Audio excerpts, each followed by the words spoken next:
ప్రతి జిల్లాకి ఒక యూనివర్సిటీ ఉండాలా అన్న లక్ష్యంతో రాజశేఖర రెడ్డి గారు ఆ రోజు ప్రతి జిల్లాలో కూడా ఒక యూనివర్సిటీ పెట్టడం జరిగింది. మన నెల్లూరు జిల్లాలో కూడా విక్రమసింహపురి యూనివర్సిటీ రాజశేఖర రెడ్డి గారు తీసుకొచ్చినటువంటిది.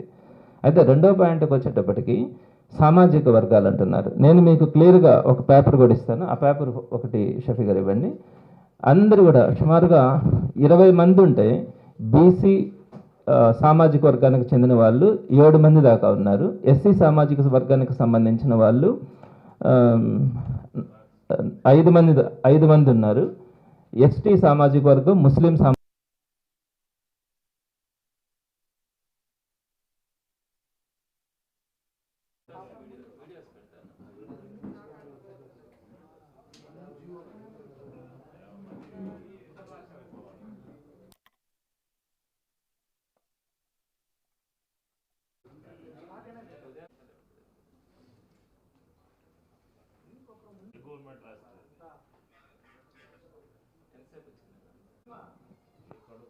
ప్రతి జిల్లాకి ఒక యూనివర్సిటీ ఉండాలా అన్న లక్ష్యంతో రాజశేఖర రెడ్డి గారు ఆ రోజు ప్రతి జిల్లాలో కూడా ఒక యూనివర్సిటీ పెట్టడం జరిగింది. మన నెల్లూరు జిల్లాలో కూడా విక్రమసింహపురి యూనివర్సిటీ రాజశేఖర రెడ్డి గారు తీసుకొచ్చినటువంటిది.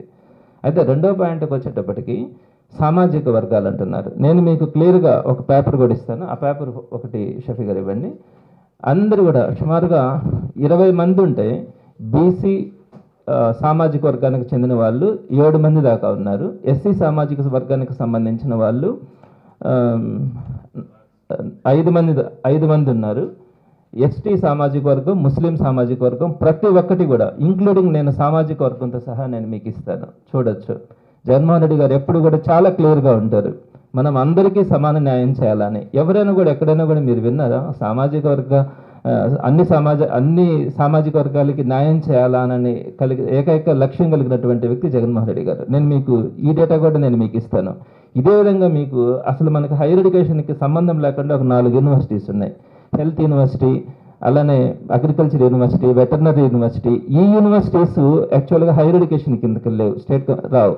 వాటిల్ని కూడా వాళ్ళలో ఉన్నటువంటి వైస్ ఛాన్సలర్స్ని కూడా రిజైన్ చేయించినారు ఇదే నెలలో. సో ఇటువంటి పరిస్థితులు మనం ఎప్పుడు కూడా చూడలేదు, ఎక్కడ కూడా చూడలేదు. అదేవిధంగా రాజశేఖర రెడ్డి గారి స్టాచ్యూ గురించి అది చెప్తా ఉన్నారు. సో కొన్ని దగ్గరలో రాజశేఖర రెడ్డి గారు ఇనాగ్రేషన్ చేస్తున్నారు కాబట్టి పెట్టుకొని ఉండొచ్చేమో, కానీ అది ఎక్కడ కూడా పొలిటికల్గా సంబంధించి గవర్నమెంట్కి సంబంధించినటువంటి ఇన్వాల్వ్మెంట్తో అయిన సందర్భం అయితే కాదు అది.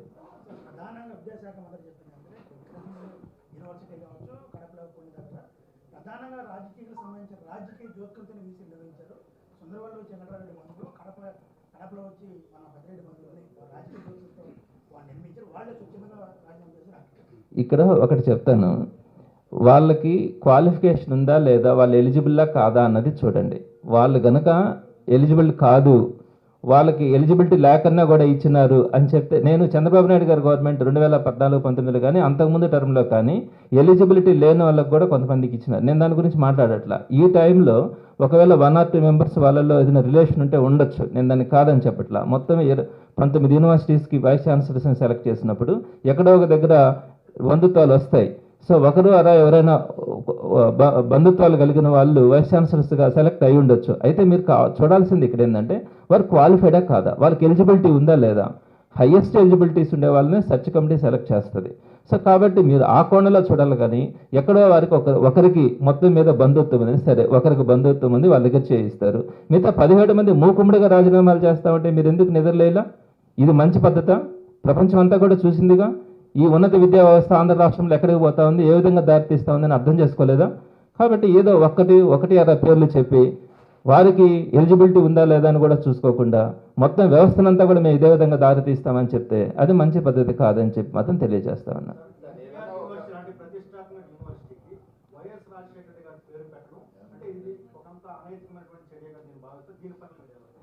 ఇప్పుడు ఒకటి మెడికల్ కాలేజెస్ హెల్త్కి సంబంధించి కానీ నేను 2 పాయింట్స్ మీ దగ్గర తీసుకొని వస్తాను. ఒకప్పుడు యాక్సిడెంట్ జరిగి రోడ్లో కనుక పడిపోతే హాస్పిటల్కి తీసుకొచ్చేదానికి కూడా ఎవరు ధైర్యం చేసేవాళ్ళు కదా, కేసులు వస్తాయని. అలాంటి పరిస్థితుల్లో ఒక 108 వ్యవస్థ తీసుకొచ్చింది రాజశేఖర రెడ్డి గారు. ఒక 104 వ్యవస్థని గ్రామీణ ప్రాంతాల కోసం తీసుకొచ్చింది రాజశేఖర రెడ్డి గారు. ప్రతి పేదవాడు కూడా గవర్నమెంట్ హాస్పిటల్కి వెళ్ళి వాళ్ళు ఇబ్బంది పడే పరిస్థితి లేకుండా సగర్వంగా ఉన్నత స్థాయి కలిగినటువంటి వ్యక్తులు ఎక్కడైతే హాస్పిటల్లో చూపించుకుంటున్నారో అక్కడే ఒక పేదవాడు కూడా చూపించుకోవాలన్న ఆలోచనతో ఒక ఆరోగ్యశ్రీని తీసుకొచ్చినటువంటి గొప్ప మహనీయుడు రాజశేఖర రెడ్డి గారు. అలానే దానికి జగన్మోహన్ రెడ్డి గారు ఇంకా కూడా ఎక్స్టెండ్ చేస్తూ ఆరోగ్యశ్రీని 25 లక్షల వరకు కూడా ఎక్స్టెండ్ చేయడం. కానీ అలానే మెడికల్ కాలేజెస్ బాగా ఉన్నప్పుడు వాటిలో రీసెర్చ్ అవన్నీ కూడా జరుగుతాయి. So government medical colleges, Chandrababu Naidu గారు ప్రైవేట్ మెడికల్ కాలేజెస్ కొన్ని ఉండొచ్చు, గవర్నమెంట్ మెడికల్ కాలేజెస్ని ఏకంగా 17 మెడికల్ కాలేజెస్ని ఒక్కొక్క మెడికల్ కాలేజ్ స్టార్ట్ చేయాలంటే 800 కోట్ల రూపాయలు ఖర్చు అవుతుంది. అట్లాంటిది కేవలం ఈ 5 సంవత్సరాల టెన్యూర్లో 2 సంవత్సరాల పాటు కోవిడ్ ఉన్నప్పటికీ కూడా 3 సంవత్సరాలలోనే 17 కొత్త మెడికల్ కాలేజీలు, అంతకుముందున్న కాలేజీలు around 10 medical colleges government colleges ఉన్నాయి. చంద్రబాబు నాయుడు గారు కానీ ప్రారంభించింది ఏం లేదు, అంతకుముందు రాజశేఖర రెడ్డి గారు కాంగ్రెస్ గవర్నమెంట్లో ప్రారంభమైనట్టు ఉన్నాయి. సో ఇంత రీఫార్మ్స్ తీసుకొని వచ్చినారు. అలానే పల్లెల్లో కానీ ఈ హాస్పిటల్స్ తీసుకురావడం, హాస్పిటల్స్ నాడు నేడు ద్వారా రెనోవేట్ చేయడం, ఇలాంటి అనేకమైనటువంటి కార్యక్రమాలు చేస్తున్నాం. కాబట్టి హెల్త్ యూనివర్సిటీకి అందులో డాక్టర్గా చదువుకున్నటువంటి రాజశేఖర రెడ్డి గారి పేరు బాగుంటుందన్న ఆలోచనతో, అందులో ఎన్టీఆర్ అంటే ఒక సినిమాకు సంబంధించినటువంటిది, ఒక మంచి కళాకారుడు, ఒక మంచి వ్యక్తి, ఒక సీఎంగా ఆయన తెలుగు జాతికి ఒక మంచి పేరు తెచ్చినటువంటి వ్యక్తి. అందుకనే ఎన్టీ రామారావు గారిని కృష్ణా డిస్ట్రిక్ట్కి సంబంధించి ఆయన పేరు అంటే మనకి నడిబొడ్డున ఉన్నటువంటి ఆ జిల్లాకి ఎన్టీఆర్ పేరుని పెడుతూ హెల్త్ యూనివర్సిటీకి సంబంధించి టోటల్ రీఫార్మ్స్ అన్ని కూడా రాజశేఖర రెడ్డి గారి టైంలో కానీ జగన్మోహన్ రెడ్డి గారి టైంలో కానీ జరిగినాయి. కాబట్టి పైపొచ్చి ఆయన డాక్టర్ కాబట్టి doctor Rajasekhara Reddy health university అనే పేరు పెట్టాలన్న ఆలోచనతో ఆయన ఒక నిర్ణయం తీసుకున్నారు. సో ఆ నిర్ణయం తప్పు అని కొంతమంది మాట్లాడతారు. ఎలా తప్పు అవుతుంది? చేశారు, సరే లేదు మీరు మార్చాలనుకుంటే మార్చుకోవచ్చు. కేవలం దానికి సంబంధించి విధ్వంసాలన్నీ చేస్తా ఉన్నాం అని చెప్పగలరా? అంటే Rajasekhara Reddy doctor YSR university అని పెట్టాలన్నప్పుడు హెల్త్ యూనివర్సిటీకి దానికి అర్హతలు ఉన్నాయన్నది వైఎస్ఆర్సీపీ యొక్క ప్రధానమైనటువంటి అభిప్రాయం.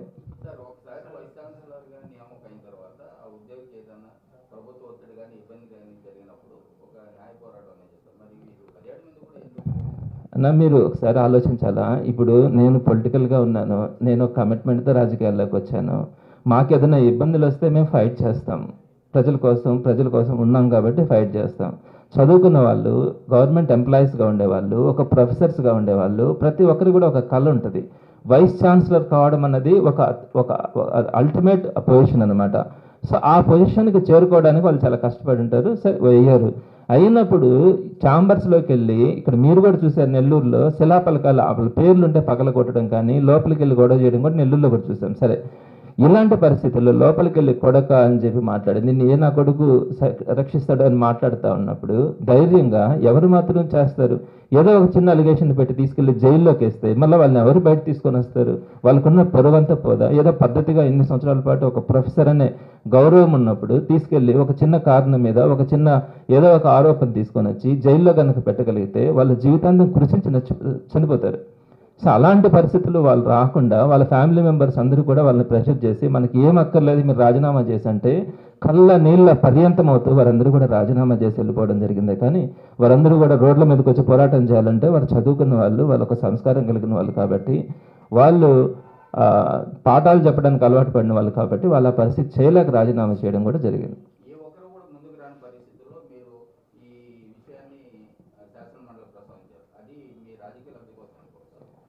ప్రజల కోసం పోరాడేటప్పుడు మా స్వార్థం కొంత ఉంటుందని మీరు అనుకుంటే దానికి నేను మీ మాటను కొట్టేయడానికి నేనేం సాహసించాను.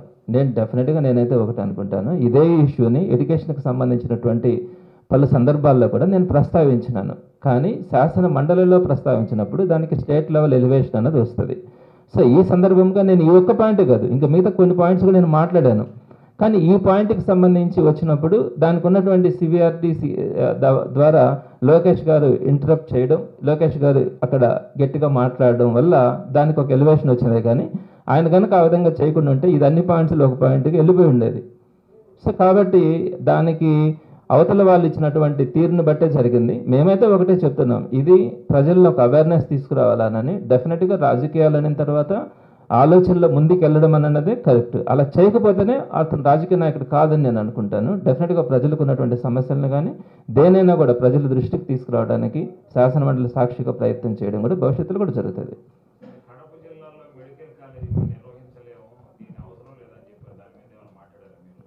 డెఫినెట్గా ఇంతకుముందు కౌన్సిల్లోనే దాని గురించి మాట్లాడడం కూడా జరిగింది. అక్కడ ఆల్మోస్ట్ 50 సీట్లు శాంక్షన్ చేయించినారు. ఒక సీటు ఈరోజు ఎంత ఖర్చు అవుతుందన్నది తెలుసు. ఎంబీబీఎస్ సీట్ అయితే సుమారుగా ₹1,00,00,000 దాకా అవుతుంది ఒక ప్రైవేట్ సీట్ తీసుకోవాలంటే. అదే పీజీ సీట్ అయితే 3 కోట్ల దాకా అవుతుంది. ఇలాంటి పరిస్థితుల్లో పేద బిడ్డలు చదువుకునే దానికి 17 మెడికల్ కాలేజెస్ని తీసుకొని వచ్చి వాటిల్లో కొన్నింటిని లాస్ట్ ఇయర్ ప్రారంభించడం జరిగింది. కొన్నింటిని ఈ సంవత్సరం ప్రారంభించడానికి జగన్మోహన్ రెడ్డి గారు ఆయన చాలా ఎఫర్ట్స్ పెట్టినారు. అయితే చిన్న చిన్న ప్రాబ్లమ్స్ కొన్ని ఉంటాయి. ఏ కాలేజీ పెట్టాలన్నా కూడా కొన్ని చిన్న చిన్న ప్రాబ్లమ్స్ ఉన్నప్పుడు వాటికి ఒక అఫిడవిట్ ఇవ్వాలి. ప్రైవేట్ కాలేజెస్కి కూడా మేము ఇవన్నీ కూడా ఒక 2 నెలల్లో 3 నెలల్లో కంప్లీట్ చేస్తామని చెప్పుకుని అఫిడవిట్ ఇస్తే డెఫినెట్గా గవర్నమెంట్ శాంక్షన్ చేస్తుంది పర్మిషన్ని. చేసినప్పుడు వాటిని ఇన్ టైంలో వాటిని కరెక్ట్ చేసుకోగలగాలి. ఇవి ప్రైవేట్ ఇన్స్టిట్యూషన్స్ కూడా చేస్తాయి. అలాంటిది ఒక గవర్నమెంట్ ఇన్స్టిట్యూషన్కి సంబంధించి కొన్ని ల్యాప్సెస్ ఉన్నాయన్నప్పుడు ఒక అఫిడవిట్ ఇచ్చి 50 సీట్లు ఇచ్చి 50 మంది కుటుంబాలకు సంబంధించి 50 మంది డాక్టర్లని మనం తయారు చేసుకునే అవకాశాన్ని మనం కోల్పోయినాం. సో దానికి సంబంధించి అఫిడవిట్ ఇవ్వకుండా మేము ఈ సంవత్సరం కాలేజీని రన్ చేసే ఆలోచన లేదని గవర్నమెంట్ చెప్పినప్పుడు ఎంత మనోవేదన పడ్డారో ప్రజలు అన్నది మీ అందరికీ తెలుసు. ఎంత కష్టపడి ఆ మెడికల్ కాలేజీని ప్రారంభించాం. సుమారుగా ఒక 500 నుంచి 800 కోట్ల రూపాయల ప్రాజెక్టుతో ఆ కాలేజీని స్టార్ట్ చేసినప్పుడు అది చేతి దాకా వచ్చినప్పుడు ఆ కాలేజీని స్టార్ట్ చేయకుండా గవర్నమెంట్ వదిలేస్తే చాలామంది బాధపడ్డారు. చదువుకున్న ప్రతి ఒక్కరు కూడా బాధపడ్డారు. సో దీన్ని లాస్ట్ టైమే మేము ప్రస్తావించడం కూడా జరిగింది. మీరు చెప్పిన వాటిల్లో నేను 2 పాయింట్లు అందరూ సుభిక్షంగా ఉండాలని మనస్ఫూర్తిగా మనసారా కోరుకుంటా ఉన్నాను. ఇక ప్రధానంగా ఈరోజు పండుగ అయినప్పటికీ కూడా నేను ఈరోజు ప్రెస్ మీట్ పెట్టడానికి ప్రధానమైనటువంటి కారణం నిన్నటి రోజున శాసన మండలిలో జరిగినటువంటి ఒక డిస్కషన్ మీద మీరందరూ కూడా చూసుంటారు. రాష్ట్ర వ్యాప్తంగా అంతా కూడా ప్రధానంగా బడ్జెట్ సెషన్స్ ప్రారంభమైనప్పుడు గవర్నర్ గారి ప్రసంగం మొదటి రోజున జరుగుతుంది. దాని మీద ధన్యవాదాలు తెలిపే కార్యక్రమం రెండో రోజు కొనసాగుతుంది. అందులో భాగంగా గవర్నర్ గారి ప్రసంగంలో ఉన్నటువంటి లోపాలను కానీ అలానే ప్రధానంగా విద్యా వ్యవస్థకు సంబంధించినటువంటి లోటుపాట్ల గురించి నేను ప్రస్తావించడానికి శాసన మండలిలో ప్రయత్నించాను. అయితే అదే సమయంలో గౌరవ విద్యాశాఖ మంత్రి లోకేష్ గారు కానీ అలానే కొంతమంది మంత్రులు ఎమ్మెల్సీలు అందరూ కూడా శాసన మండలిలోనే ఉన్నారు. అయితే నేను ప్రస్తావించినటువంటివి విత్ ఎవిడెన్సెస్ అన్నిటినీ కూడా క్లియర్గా క్షుణ్ణంగా చెప్పడానికి ప్రయత్నించాను. ఎక్కడ కూడా అలిగేషన్స్ చేయడానికి కానీ విమర్శలు చేయడానికి కానీ ఎక్కడ కూడా ప్రయత్నించలే.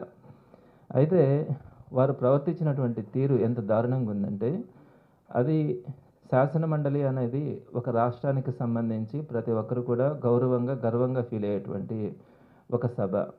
ఆ సభలో ప్రతిపక్ష సభ్యులు మేము ప్రస్తావిస్తూ ఉంటే వారు మా మీద దాడి చేయడానికి ప్రయత్నిస్తున్నటువంటి తీరు కానీ మీరందరూ కూడా చూడొచ్చు. ఒక్కసారిగా మూకుమ్మడిగా మంత్రులు కానీ ఎమ్మెల్సీలు కానీ అందరూ లేచి ప్రవర్తిస్తున్నటువంటి తీరు చాలా బాధాకరం. మాట్లాడితే అక్కడ బెదిరించడం ఇవన్నీ కూడా గమనిస్తూ ఉన్నాం.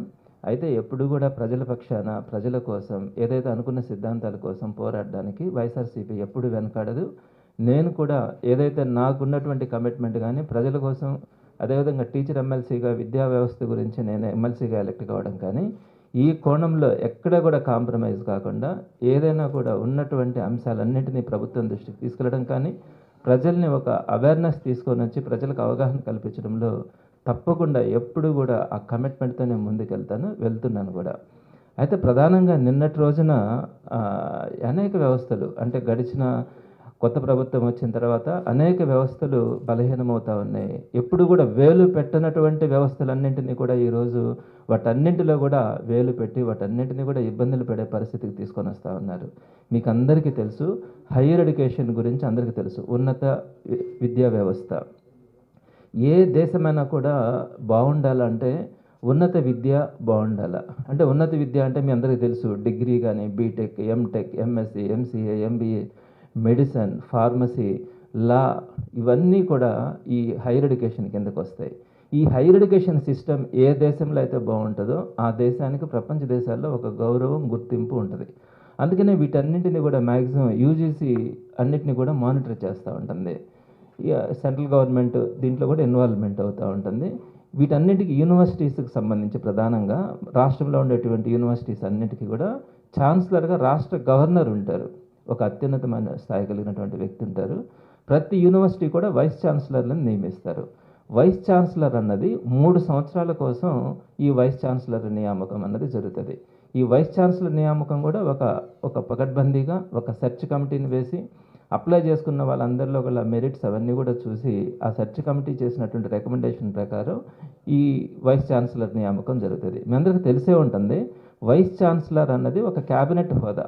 అటువంటి హోదా కలిగినటువంటి వారందరూ కూడా సమాజంలో ఉన్నటువంటి ప్రతి ఒక్కరు కూడా ఇంక్లూడింగ్ సీఎం కూడా వైస్ ఛాన్సలర్ని గౌరవించే స్థాయి మొదటి నుంచి కూడా ఏ రాష్ట్రంలోనైనా ఎక్కడైనా కూడా ఉంది. అలాంటి ఒక ఉన్నత విద్యా వ్యవస్థకు సంబంధించి అందులో కూడా యూనివర్సిటీలకు సంబంధించినటువంటి వైస్ ఛాన్సలర్ల నియామకం వాటి గురించి ఒక సంభాషణ నిన్న శాసన మండలిలో ప్రారంభమైంది. దాంట్లో నేను చెప్పినటువంటి పాయింట్ ఏంటంటే, మొత్తం 19 మంది వైస్ ఛాన్సలర్లు ఉంటే వాళ్ళల్లో 17 మంది వైస్ ఛాన్సలర్లు, అందరూ కూడా బాగా దీన్ని క్యాచ్ చేయగలగాలి.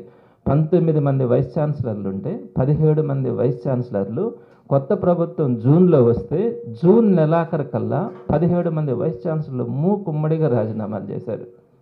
ఎవరైనా చేస్తారండి? జనవరి నెలలో వైస్ ఛాన్సలర్స్ నియామకం జరిగింది, డిసెంబర్లో కొంతమందిని జరిగింది. కేవలం 3 సంవత్సరాల పాటు ఉండాల్సినటువంటి వైస్ ఛాన్సలర్ని ఒక 5-6 నెలల సమయం గడిచిన తర్వాత రాజీనామా చేస్తూ ఉన్నారు అంటే అసలు ఏం జరుగుతూ ఉంది, విద్యా వ్యవస్థలో ఏం జరగబోతూ ఉంది అన్నది ఏ ప్రభుత్వమైనా ఆలోచించదా? ఈ విషయం గురించి నేను డిస్కషన్ జరిగింది. అంటే వైస్ ఛాన్సలర్లు రాజీనామా చేసినారు 17. దేశంలో ఎక్కడా కూడా ఏ రాష్ట్రంలో కూడా, మన రాష్ట్రంతో సహా ఏ రాష్ట్రంలో కూడా ఈ విధంగా ప్రభుత్వాలు మారగానే కొత్త ప్రభుత్వాలు ఇటు జోలికి వెళ్ళవు. అట్లాంటిది మన రాష్ట్రంలో ఈ కొత్త ప్రభుత్వం వచ్చిన వెంటనే 17 మంది వైస్ ఛాన్సలర్స్ రాజీనామా చేసినారు. వీరందరినీ కూడా బెదిరించి రాజీనామాలు చేయించినారు అని చెప్పే సందర్భంలో విద్యాశాఖ మంత్రి పైకి లేచి ఛాలెంజ్ చేస్తున్నాను అని చెప్పి ఆయన మాట్లాడారు. మీ దగ్గర ఏదైనా ఆధారాలు ఉంటే నాకు ఇవ్వండి, నేను జ్యుడిషియల్ ఎంక్వైరీ చేస్తానని చెప్పి ఆయన మాట్లాడడం.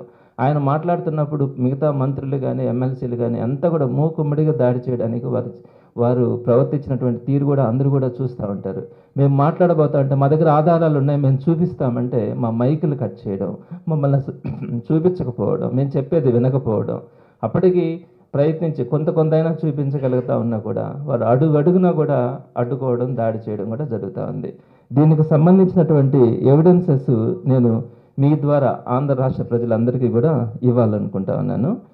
ఫస్ట్ పాయింట్ నేనేమంటానంటే, ఆయన చెప్పినటువంటిది మీ దగ్గర ఏదైనా బెదిరించినట్టుగా భయపెట్టినట్టుగా ఎవిడెన్సెస్ ఉంటే నాకు ఇవ్వండి అని చెప్పి అన్నారు. దీనికి నేను ఫస్ట్ పాయింట్ ఏం చెప్తా ఉన్నానంటే, రాష్ట్రంలో సుమారుగా 19 మంది ఉంటే 17 మంది వైస్ ఛాన్సలర్స్ ఒకేసారి 3 or 4 days జూన్ 28 నుంచి జూన్ నెలాఖరు లోపల 30వ తేదీ లోపల ఆ 3 రోజుల లోపలనే 17 మంది వైస్ ఛాన్సలర్స్ వరుసగా రాజీనామా చేసినప్పుడు ఒక విద్యాశాఖ మంత్రిగా కానీ లేదా అవసరమైతే ముఖ్యమంత్రి గారు కానీ ఇన్వాల్వ్ అయ్యి ఎందుకు వీళ్ళు రాజీనామాలు చేస్తూ ఉన్నారు? ఎప్పుడు లేదే ఇట్లాంటి సంస్కృతి.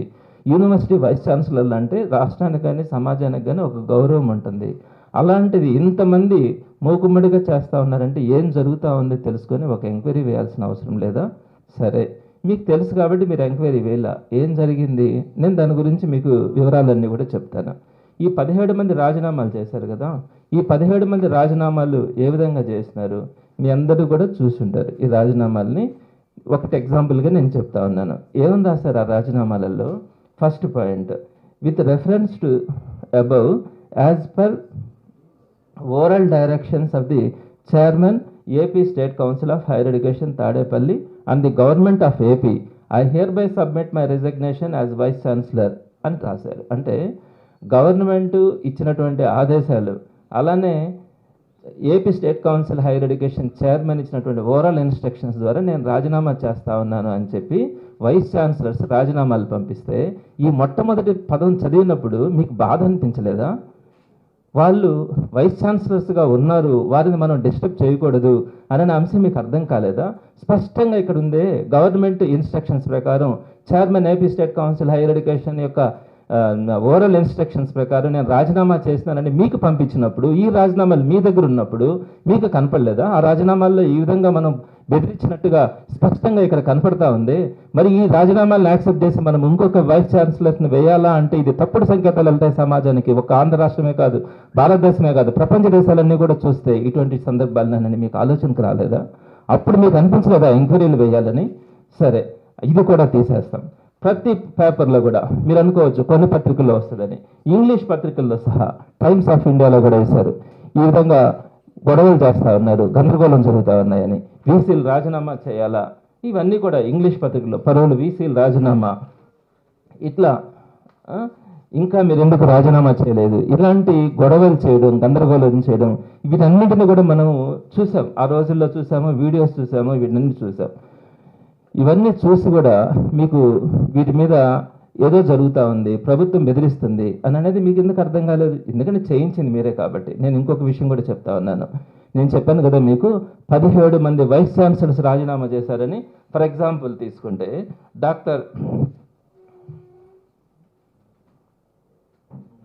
రాయలసీమ యూనివర్సిటీ తీసుకుంటే, రాయలసీమ యూనివర్సిటీ 2024 జనవరిలోనే ఆయన అపాయింట్మెంట్ అయ్యాడు. 2027 దాకా ఉంది ఆయనకి టెన్యూర్. అట్లాంటిది 2024 ప్రభుత్వం రాగానే రాజీనామా చేసినారు.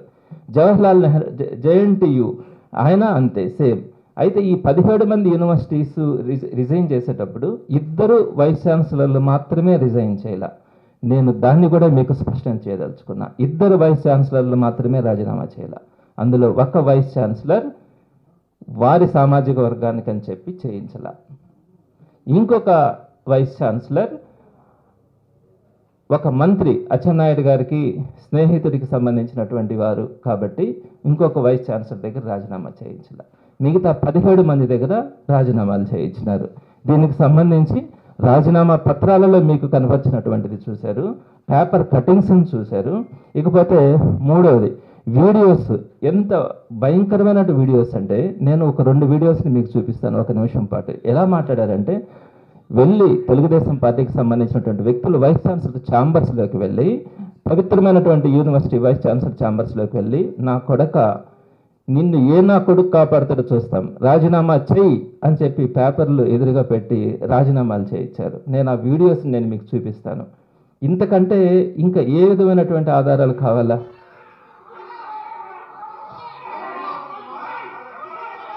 వైస్ ఛాన్సలర్ ఛాంబర్లోకి వెళ్ళి రౌడీలాగా ప్రవర్తించి నా కొడక పెట్టవా అని చెప్పి మాట్లాడితే మనం మాట్లాడుకోవడానికే సిగ్గుపెడతా ఉన్నాం. అలాంటి భాషను మాట్లాడినప్పుడు వాళ్ళు స్పాట్లో రిజైన్ చేసి జూన్ 26, 27, 28వ తేదీల్లో వాళ్ళు రాజీనామాలు చేసి వెళ్ళిపోయినారు. ఇట్లా మనం ఊహిస్తామా?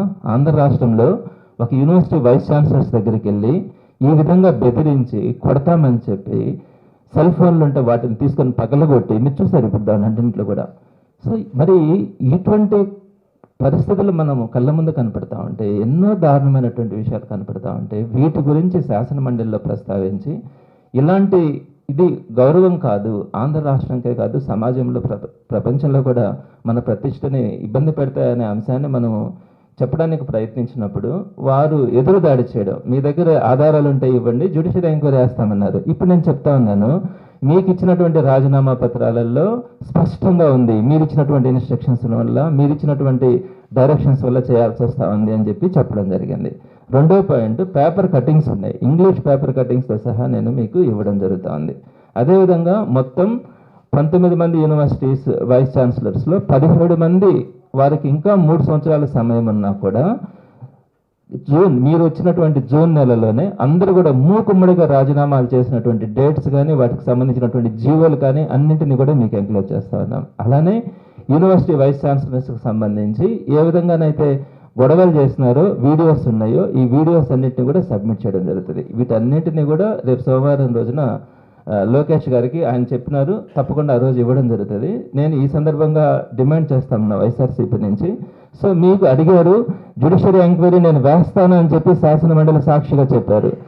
మీ దగ్గర ఎవిడెన్సెస్ ఉంటే ఇవ్వండి అన్నారు. ఇంతకంటే ఎవిడెన్స్ ఈ సమాజానికి ఏది అక్కర్లేదు. తప్పకుండా మేము వీడియోస్ ఇస్తా ఉన్నాము, రిజిగ్నేషన్ లెటర్స్ ఇస్తా ఉన్నాము, పేపర్ కటింగ్స్ ఇస్తా ఉన్నాము, జీవోలతో సహా మీకు అన్నింటినీ కూడా సబ్మిట్ చేస్తూ ఉన్నాము. వీటన్నింటిని ఆధారంగా మీరు జ్యుడిషియరీ ఎంక్వైరీ వేసి దీంట్లో కనుక తప్పు ఉంటే యూనివర్సిటీస్ జోలికి వెళ్ళడం కానీ యూనివర్సిటీ వైస్ ఛాన్సలర్స్ని దబాయించి వారందరినీ కూడా రాజీనామాలు చేయించిన ప్రాసెస్ కరెక్ట్ కాదని సమాజం కూడా అనుకుంటుంది. ఇది కనుక తేలినప్పుడు తప్పకుండా మీరు కూడా రాజీనామా చేయాల్సి వస్తుంది. సో మేము మరొకసారి గవర్నమెంట్ని డిమాండ్ చేస్తూ ఉన్నాము, మీరు జ్యుడిషియల్ ఎంక్వైరీ వేయాలా, దీంట్లో తప్పున్న వాళ్ళని శిక్షించాలా. ఇంకొకసారి భవిష్యత్తులో ఎడ్యుకేషన్ సిస్టమ్ గురించి కానీ ఎడ్యుకేషన్ జోలికి వెళ్ళాలంటే కూడా ఏ ప్రభుత్వం కూడా సాహసించకూడదు అనే పద్ధతిలో మీరు యాక్షన్ తీసుకోవాలని మేము డిమాండ్ చేస్తూ ఉన్నాము.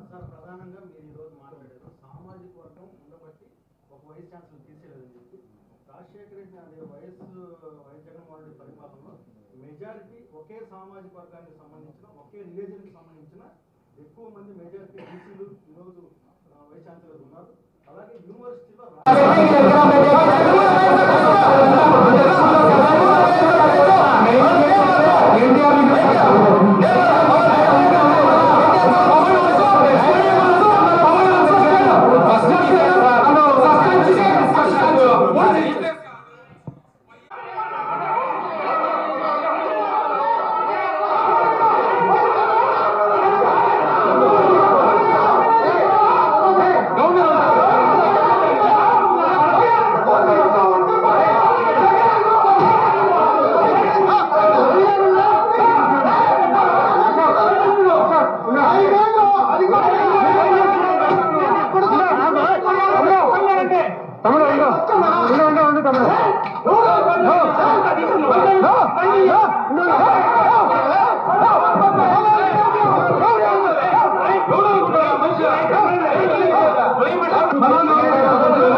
మేము గౌరవంగా అడుగుతున్నాం సార్.